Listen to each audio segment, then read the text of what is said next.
Assalamualaikum warahmatullahi wabarakatuh. Wilujeng enjing sadayana kumaha kabarna dinten ayeuna?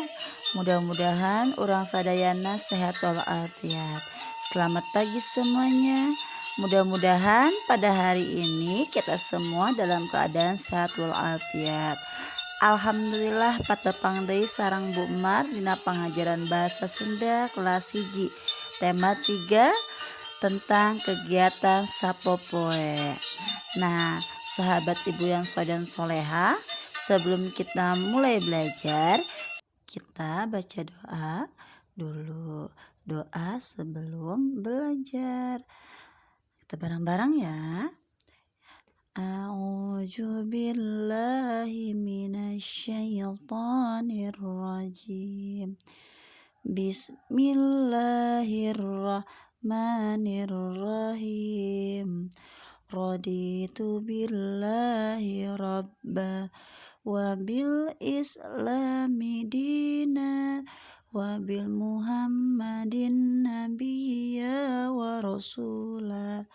Rabbi jidni ilman warjukni fahman.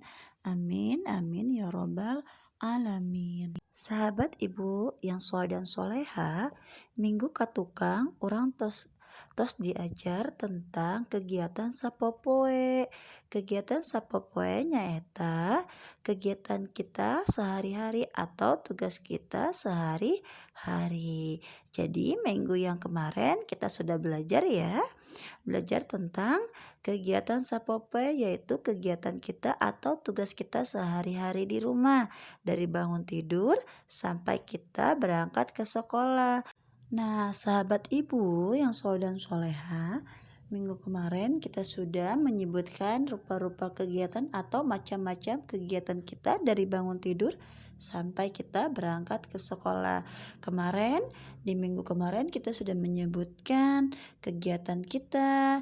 Yang pertama ada ibak, yaitu apa ya? Mandi. Yang kedua ngosok waos. Ngosok waos itu apa ya? Menggosok gigi. Terus ada lagi ya, setelah kita mandi ngosok waos, kita harus apa sih? Memeres tempat mondok, yaitu merapikan tempat tidur.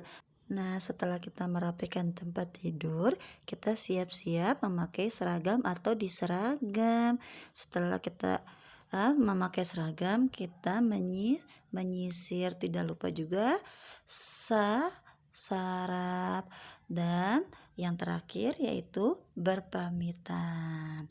Jadi itu kegiatan kita sehari-hari dari bangun tidur sampai berangkat ke sekolah. Nah, sahabat ibu yang soleh dan soleha, tugas hari ini untuk kalian yaitu membuat voice note tentang kegiatan sapopoe. Kegiatan sehari-hari dari bangun tidur sampai berangkat ke sekolah. Seperti ini ya sayang ya. Unggal dinten abdi gugah tabuh 5. Teras ibak tehilap ngosok waos. Di teras sholat subuh teras ngabantos mama. Di seragam anu rapi tehilap sasarap. Tos beres sadayana abdi miyos pamit ka ayah sareng mama. Jadi tugas kalian seperti itu sayang ya, membuat voice note tentang kegiatan sehari-hari dari bangun tidur sampai berangkat ke sekolah. Selamat mengerjakan ya sayang ya, semangat terus. Alhamdulillah dugi kadieulan pembelajaran sareng Buma dina dinten ayeuna minggu payun orang lanjut deui, orang sambung deui ya anak-anak. Nah, alhamdulillah sampai di sini dulu pembelajaran sama Bumar. Minggu depan kita lanjut kembali. Hatur nuhun, terima kasih. Wassalamualaikum warahmatullahi wabarakatuh.